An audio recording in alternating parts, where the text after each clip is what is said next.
Hey again, Evan with Leftbox. Today I'm reviewing Marathon Durandal's survival mode. I've spent more time playing this mode in multiplayer compared to the campaign due to the campaign's maze-like design. I often got lost, confused, or otherwise was caused to become frustrated and give up. It doesn't help that I was playing the game over a decade after its initial release on console using a controller with no walkthrough or assistance from anyone familiar with the way these early shooters played. Survival mode is what it sounds like. You spawn in a random arena and have to survive ever-increasing numbers of enemies. I prefer to play on maps which are round and have an easy path to constantly run in circles. This is because, in my experience, standing still or even reversing direction can sometimes be a death sentence, and more often than not causes you to take damage. It's best to keep moving and shooting at all times. Despite being a complete noob at this game, I do take a little pride in my high score.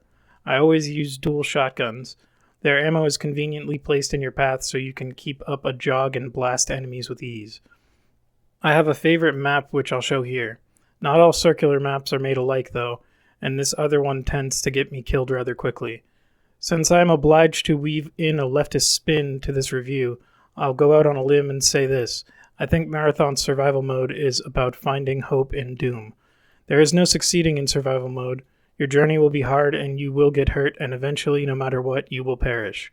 But the ambition you feel has to do with what you are able to accomplish in between spawning and dying. The elation you feel when taking down a Bob with a pistol, the joy of barbecuing aliens with a flamethrower, or spraying down a horde with the assault rifle. Survival is a really fun game mode with lots of replayability. You'll have to be decent on your feet and learn to strafe and dodge incoming enemy projectiles or you won't last long.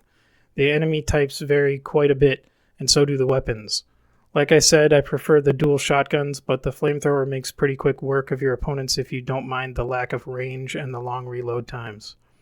Enemies will spawn behind you, so you need to be sure to keep your head on a swivel.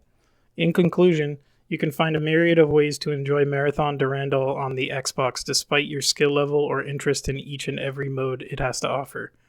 I'd be willing to recommend it based on this mode alone, but the multiplayer and campaign add so much value and the game is thoroughly enjoyable still today. The graphics are very dated and retro, but clean. The resolution is crisp and the frame rate doesn't leave anything to be desired from my view. The writing and music are classic Bungie. Thanks for watching. Come back every Thursday for our newest video. Like and subscribe. That's the YouTube meta.